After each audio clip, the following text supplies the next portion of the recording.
What's going on, guys? It's Barrins, and today I want to talk about something that has kind of been confusing to me since I started working out, and that is if it's good to take supplements or not. And back when I first started lifting, I kind of bought into almost like any supplements that people were like, hey, like this is good. I've taken this before. You should try to take it. Whether it was protein, creatine, pre-workout, whatever it was, I was just willing to try it because I had never tried it before, and I thought, hey, if they say it's helping them in their workouts, then maybe it'll help me with mine. So when I first started working out, like I said, I started taking protein, creatine.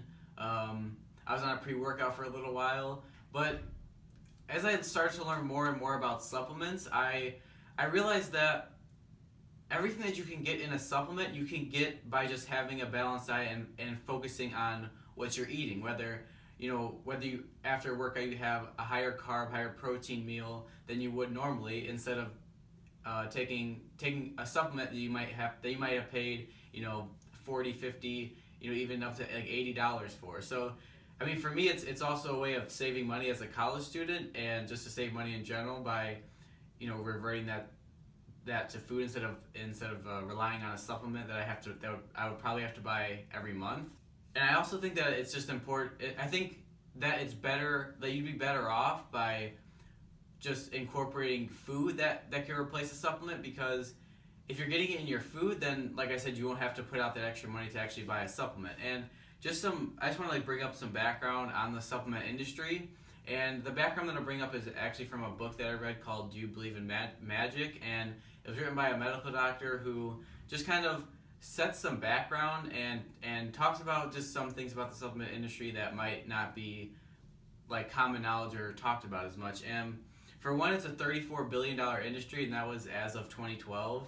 And it's not these supplements that are put out are not FDA approved. So anything that's put out there can be claims about it that haven't been properly tested. But as long as they're not going to harm somebody or perhaps like kill them, then they could still put that supplement out and make claims and make positive claims about it. So I feel like it's almost like with jumping programs. Like if there's a jumping program out there that says it's going to help you jump higher, then there's not going to be anything behind it that's going to say, hey, if this jumping program might work, you should try it. It's going to say gain like 5 to 10 inches on your vertical in 2 months, or it's gonna make some exaggerated claim to kind of draw you into it so you buy it. So I feel like that's kind of how it is with supplements, and that's my opinion. That's kind of how the more I've learned about it, that's just kind of how I look at it. So again, that's why I've just been, I would say even lately, I would say probably in the past year, I've just been focusing more on food and the nutritional aspect that I can get from food, rather than having to actually put out money for a supplement that I'm not even sure even would have the benefits that it claims it has. So everything, it just depends on what your needs are. Like if you really feel like you need a supplement, then it could benefit you. But if you also know that you could get that you can get that intake by just eating the type of food that supplement would be replacing, then I feel like that would be better off. So just some more background on the supplement industry. Any supplements that are put out, like I said, they're not FDA approved. I have some notes here from the book. The National Center for Alternative Medicine actually tests it, and according to the book, they don't even test supplements until they could wait until after supplements are sold before they even do any testing on it. So I feel like that's another kind of iffy thing about the supplement industry, is that they might not even be tested before they're put out, and only after maybe they cause some kind of harmful effect to someone, or somebody sees a harmful effect from it, that they actually are going to do any kind of studies or testing on it. So I feel like that's another thing about the supplement industry to watch. And I'm not just trying to bash the supplement industry or anything here. It's just that my opinion is that if you could get what you would be getting in a supplement, if you would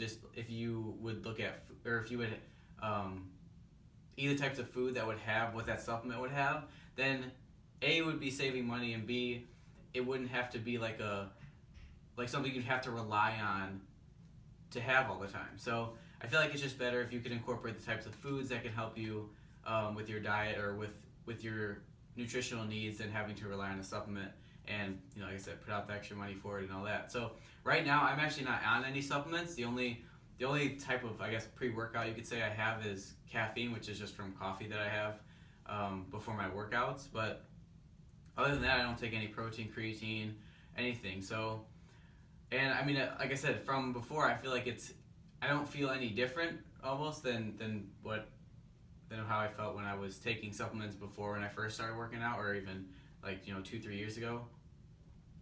So I feel like it's another thing that they talked about in this book was kind of interesting to me was the placebo effect and how that is a real effect.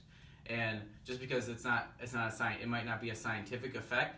If people buy a supplement with the mindset of, okay, I'm buying this supplement because it's going to give me more energy, then the mental effect that they get from taking that supplement and telling themselves that because I'm taking this, I'm going to feel like I have more energy, then that could be a real effect even if the supplement itself isn't causing that effect. So I feel like it's another powerful thing about taking supplements is that if you buy into it, or I mean this could be anything, if you buy into something and going into it you have the mindset of like, this is going to help me do this, or I want to see this effect from it, then you're going to be more likely to almost trick yourself that you want to see that effect happen, so it's more likely to happen. So I feel like that's another thing about taking supplements that could possibly happen is that there's a placebo effect that maybe you might not even realize is happening, but just because you're telling yourself that you want to see this effect, that's why it's happening. So that's kind of my take on supplements. The point being here is just, for me, again, back to nutrition, it's just, if you could prevent having to take a supplement in the first place, then I don't see why you would really need to take a supplement unless, like I said, unless you're trying to take it to fill a gap in nutrition, or to even maybe if you're doing it for bodybuilding purposes or whatever it might be. But if you don't feel like you need the supplement, then I feel like it's definitely more benefit to get what you would get in the supplement from food. So that's kind of what I wanted to talk about in this video. And just to talk about this week, I'm going to come out with my Dunk Progress 4 video is going to be coming out in a couple days. I'm actually going to do another dunk session today. So that'll be the last dunk session that's going to be in that video. So that's going to be coming out in a few days. And Wednesday is going to be another dunk experience video, so I hope you guys check that out. And I want to thank you guys for watching this video. Stay tuned Friday for another live Q&A. I had a lot of fun doing the Q&A this past Friday, so I hope you guys check out the one Friday, and I'll see you guys later.